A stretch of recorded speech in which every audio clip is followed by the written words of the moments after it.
दोस्तों, नमस्कार, good morning सभी को। आज हम अगला टॉपिक जो पढ़ रहे हैं टेंस, जो मैंने कल बताया था। और मैं आपको पूर्णतया इस चीज़ में बता देता हूँ कि टेंस क्लास 10 में 4 नंबर का है। और आप अगर निरंतर मेरी क्लास देखते रहेंगे तो आपके 4 नंबर पूरे आएंगे निश्चित रूप से। क्योंकि 4 नंबर आपके इंपॉर्टेंट इसलिए क्योंकि ग्रामर में यही टॉपिक है जो सबसे लंबा होता है, लेकिन मैं सबसे शॉर्ट तरीके से बताऊंगा आपको। सबसे महत्वपूर्ण मैं आपको एक्सरसाइज बताऊंगा। और एक्सरसाइज आप इनमें से ही वीडियो में देखकर करेंगे तो वही परीक्षा में आपको एग्जाम में आगे मिलेगी। सबसे इम्पोर्टेंट आपको एक्सरसाइज मेरे द्वारा करवाई जाएगी और सबसे सही तरीके से बताया भी जाएगा। तो निश्चित रहिए, मेरी क्लास को आप निरंतर देखते रहिए, आपको टेंस में पूरा का पूरा संपूर्ण समझ में आएगा। यानी कि आप अपनी मेहनत पे विश्वास करते हैं तो थोड़ा बहुत मेरे पे विश्वास कीजिए। अब हम टेंस का जो टॉपिक लेके चलते हैं उसमें मैं आपको आगे बताता हूँ। तो आगे देखना कि टेंस कल मैंने बताया 3 प्रकार के होते हैं और इन 3 प्रकार में प्रेजेंट, पास्ट, फ्यूचर होता है। हम प्रेजेंट का पहले देख लेते हैं, प्रेजेंट में क्या है। तो प्रेजेंट में 4 प्रकार होते हैं और 4 प्रकार में सबसे इंपॉर्टेंट होता है सिंपल टेंस। इसके परीक्षा में आपको एक एग्जाम्पल निश्चित रूप से मिलेगा। सिंपल टेंस, इसका एग्जाम्पल प्रतिवर्ष एक जरूर आता है, निश्चित रूप से आता है, क्योंकि इस टेंस में आपको थोड़ा सा वर्ब और एडवर्ब दोनों का ध्यान देना होगा। तो अभी हम प्रेजेंट सिंपल टेंस में क्या क्या होता है, कैसे आपको इसको समझना है और कैसे नहीं। तो कल मैंने आपको बताया था, आपने क्लास देखी होगी कि टेंस में क्या जरूरी होता है।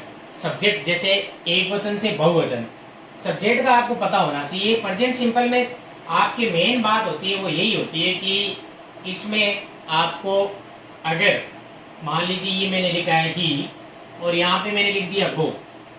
अब आप आगे इसमें देखिए ही, यहाँ पे खाली जगह गो, यहाँ मैंने लिख दिया टू स्कूल।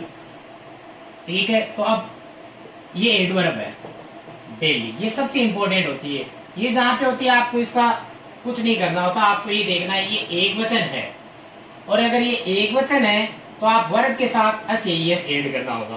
तो यहाँ लिख दिया मैंने GO, और मैंने बताया था आपको नंबर में पहले ही कि जिस स्पेलिंग के पीछे O तो हम क्या लगाएंगे ES, तो आपका एक नंबर पूर्ण हो जाएगा। किससे पता चला ये प्रेजेंट सिंपल टेंस है? ये सबसे महत्वपूर्ण है। क्या महत्वपूर्ण है? डेली, और डेली है और ये एक वचन है। ये एक वचन है ना, तो वर्ब के साथ एस ऐड करना होगा।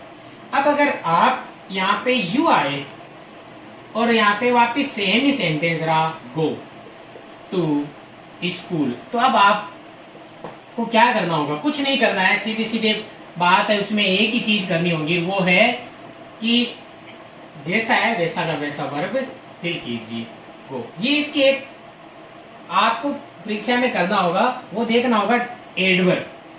जिस टेंस की एडवर्ब आप लिखी होगी उसका अनुसार ही रूल लगेगा। तो इसमें आपको रूल, सबसे इंपॉर्टेंट रूल ये होता है कि इसमें आपके एफर्मेटिव सेंटेंस, ये सारे एफर्मेटिव सकारात्मक वाक्य है। सकारात्मक वाक्य यानी ना तो इनमें कोई प्रश्न पूछा गया है, ना इसमें नोट लगा हुआ है, ना किसी प्रकार से ये कोई, जैसे यहाँ पे वेल लिखा होता है तो ये प्रश्न पूछ लिया जाता है, वोट लिखा है तो यहाँ पे प्रश्न पूछ लिया जाता है, और प्रश्नवाचक चिन्ह भी आता है। अगर किसी की बिल्कुल ही समझ में नहीं आता परीक्षा में क्या करें, तो आप ये देख के पता लगा सकते हो कि प्रश्नवाचक वाक्य इंटरोगेटिव सेंटेंस है। तो एक रूल आपको सिर्फ याद करना है, वो ये है कि अगर अगर सेंटेंस में कौन से सेंटेंस में, अगर सेंटेंस आपको पता है एफर्मेटिव सेंटेंस में, कौन से में? एफर्मेटिव सेंटेंस में। एफर्मेटिव सेंटेंस में मैं पूरा लिख देता हूँ। एफर्मेटिव सेंटेंस में सब्जेक्ट, यहाँ सब्जेक्ट यानी कर्ता, सब्जेक्ट एक वचन, क्या हो? एक वचन, सिंगुलर। क्या बोलेंगे? सिंगुलर हो तो आप क्या करोगे? वर्ब के साथ क्या लगा दोगे?